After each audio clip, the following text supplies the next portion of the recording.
Hi there, this is Shauna from the Foiled Fox, and today I'm doing a Mother's Day card. You can actually do it for any time, of course, but this one has will be watercoloring a rose, and this comes from the Concord and Ninth Painted Rose stamp set.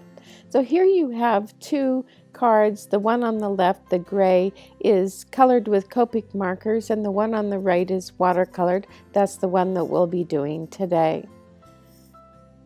Now the stamp set actually has the stamps also, as you can imagine, with the layering stamping too, so you can make a beautiful rose that way if you'd rather stamp it. And there's the die, and then I'll be using the sketch stripes by Concord and Ninth, and then the lace die by Altenew, and the notebook die. So I'm going to start out with a piece of hot press watercolor paper. I'm prepping it with an anti-static powder and then stamping it with the Versamark ink. Then I'm going to be embossing this with the rose gold embossing powder by Altenew. Now the embossing powder actually isn't very rosy. It's much more golden with just a very hint of rose. I'm just taking a small brush and taking out those little errant pieces of embossing powder so they don't show up or melt and then in wrong places.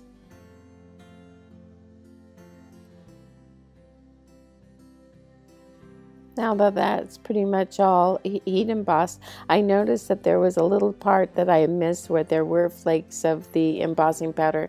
So I just loosened them with an X-Acto knife and then using the Tombow sand eraser. If you don't have one of those erasers, they are invaluable. So they fix a lot of little boo-boos. Then I'm going to be coloring this, watercoloring this with the Daniel Smith watercolors. I'm using his, I think it's 238 dot coloring sheets. They have little bits of watercolor of each of the colors. It's great to use. You can actually get a lot of projects from it, and it gives you a chance to get to know which ones you would love to have and to get a larger tube. So I started out with the carmine, and I just did a light wash. That was after I applied a layer of clean water. Then I put the carmine just to color the entire bit of the rose. And then now I am putting in the darker shading, and that I'm using quinacridone magenta. So the technique that I use for shading, because it works out very easily for me and it's an easy way to blend, is I put kind of a little bit of the dark, and then right behind it I have my brush. I clean my brush with the water, and then I put a little bit of the water right behind it, and it allows that darker color to kind of blend and diffuse into where I had applied the water. So again, I'll demonstrate that again. You'll see this over and over, where I put a little bit of dark and then I'll put in some water right behind it.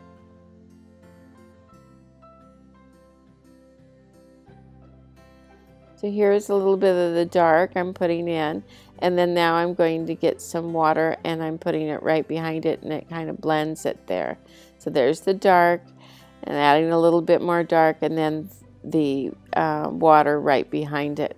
And see there's the dark, and then I'm adding the water. See how it just blends it out?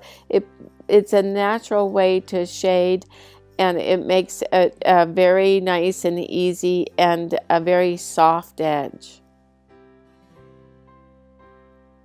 I continue to just deepen these colors. I'm adding more and more layers of the dark, and I'm using the quinacridone magenta, and then I'll switch over to the Bordeaux, which I just did, which is a little bit darker, and I'll also use Rose of Ultramarine, which is a little bit darker yet. And I'll use those colors just to continue to add definition to the flower. Now I left in all of the painting for the flower just in case you wanted to see it in its entirety. But if you want to skip right now to the next step, this would be a good time. But otherwise, just enjoy the painting.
Now I'm going to start on the leaves doing the same technique where I'm going to apply some clean water and then start dropping in some paint. I'm going to start out with a lighter green and then go to some darker ones. I think I'm using deep sap green, and then the darker ones are underworld green, and I don't quite remember the other, but I will put all of the colors in the description. You can get that supply list, the complete supply list, on our blog. There is a link down below.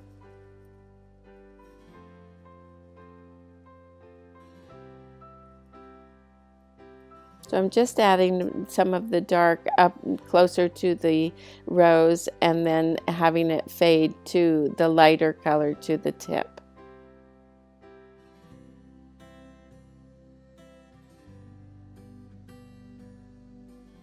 Then once the green is all done, I'm going to go back and just do a few more touches to the rose, excuse me.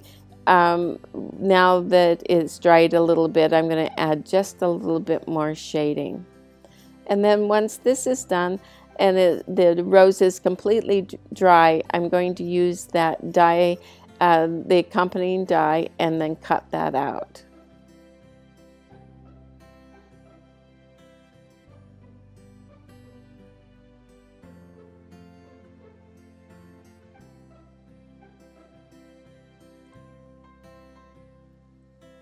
So the next step, I'm taking a piece of Pelrose cardstock, and I'm going to use that sketch stripes, and I'm using the Tim Holtz stamping platform, placing in that piece of cardstock, arranging it where I have the stamp, and I'm going to use a little bit of that frog tape, that's the yellow tape. I don't want to use the magnets right now because I'm afraid they'll interfere with the design. And then I'm stamping this with Hero Arts wet cement. That's a nice gray, not too dark. And I'm not caring too much if it doesn't get a real clear, clean stripe to it. I actually like that. That's what I'm going for. So I now turned it so that I can make a kind of a plaid out of this, and I'm just stamping it up again, and I'm going to stamp it. And again, I'm not going to worry about if it doesn't completely stamp in all areas. And then I'm going to be heat embossing this. This will be, I'll be using the Hero Arts Sparkle embossing powder. It is a clear embossing powder, but it has just a little bit of glitter in it, so it sparkles just a tiny bit when you heat emboss it.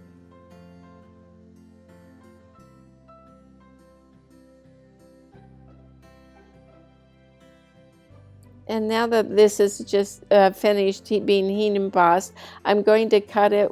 I think this is using the Lawn Fawn outside in frames, and I'm going to use the largest one and cut that out. And then I'm going to use this shimmer antique gold paper, which is really luscious. And I'm taking a piece of that and adding on the lace die and the notebook die so that I can make a little card. And then there is Echo Park has a striped stencil. I'm just using a little bit of that. I know Altenew also has a stripe, so you can use that if you'd like. But I'm taking some Delicata white shimmer ink, and I'm just inking that up. Again, I don't care if I don't get total coverage. I'm actually looking for that.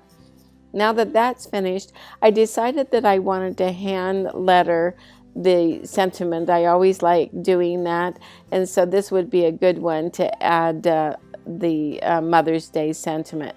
So I'm using some McCaffrey's white ink, and I made two lines there. I was using a chalk pencil. If you haven't used one of those, it's designed for dark surfaces. It erases really nicely, so it's a great one to use. And then I'm hand lettering this using an oblique pen holder, and I think this is a Zebra G nib. So I'm hand lettering this in. There is a sentiment that comes with this stamp set that is very pretty, and I'll actually show you that if you prefer to use that. But I wanted to add on Mother's Day.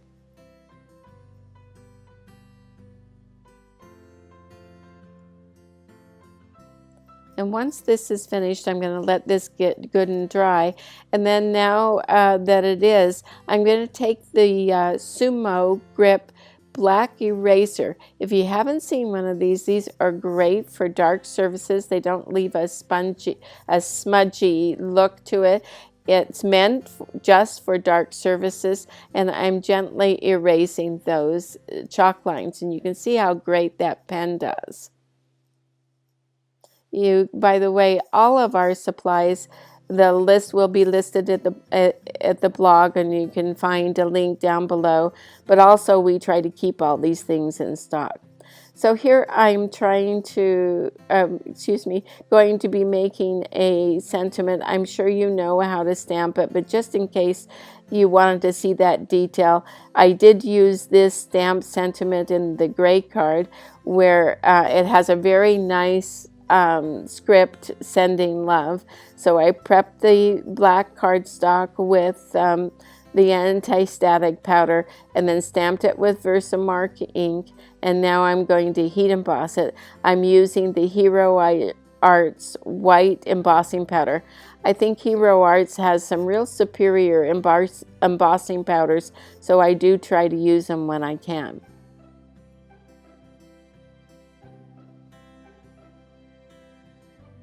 I'm just taking that little brush again and getting rid of those little bits of embossing powder that shouldn't be in the background. If I don't remove them, then when I heat emboss, I'm going to have white speckles everywhere.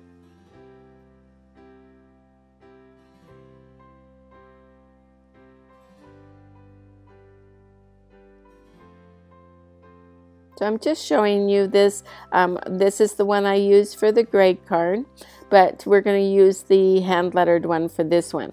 So I'm starting off with a card base. This is from the shimmer, it's a shimmer silver cardstock, which is really a beautiful paper. And then I'm adding the pale pink panel that we made, and then this really cute little note card that we created. And then I'm going to add the rose. I'm going to be applying some foam tape to the back of the rose and the back of the sentiment so I can pop that up. I'm peeling off the bits of the release tape on the foam tape and then positioning it. I'll move it around a few times because I just need to do that just to make sure I got it in the right place. And then I'm going to be adding the sentiment.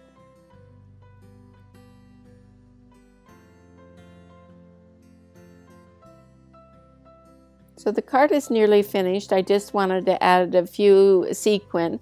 So I just out of a few sets took out some gold and clear sequin, and I'm applying them to the front of the card using micro glue dots.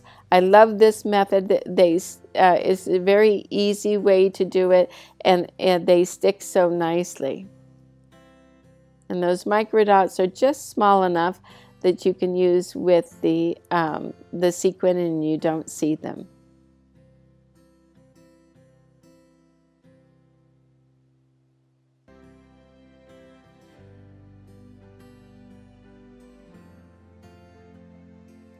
So now that the card is done, I've decided that I wanted to add a little interest on the inside. So I'm stamping the rose again on the inside, just in the corner.